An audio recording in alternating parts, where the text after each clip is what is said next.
Want to make your CSS more flexible and easier to manage? What if I told you it only takes a few lines of code? In just 2 minutes, you'll master CSS Variables.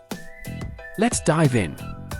And stick around, I've got a pro tip at the end that you won't want to miss.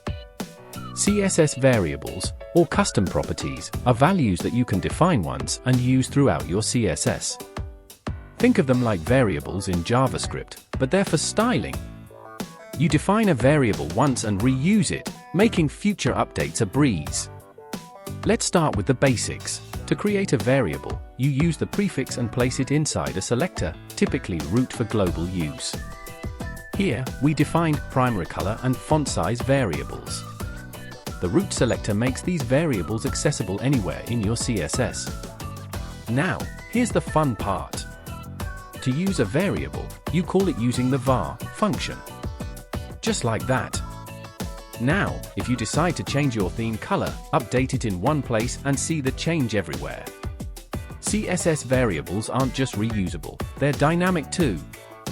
You can change them on the fly with JavaScript or within different selectors, giving you control for things like themes or responsive styles. Imagine you're building a theme switcher. With CSS variables, switching colors is as easy as changing a single value, no more hunting down each color. Here's a pro tip. CSS variables can also have default values. This can be a lifesaver if a variable isn't defined, helping you avoid any unexpected behavior in your styles. And that's CSS variables in a nutshell. Quick, reusable, and powerful. Try them in your next project, and trust me, you'll love the control they give you. Like this video if you found it helpful, and subscribe for more web design tips in just 5 minutes. Like and subscribe for more quick CSS tips.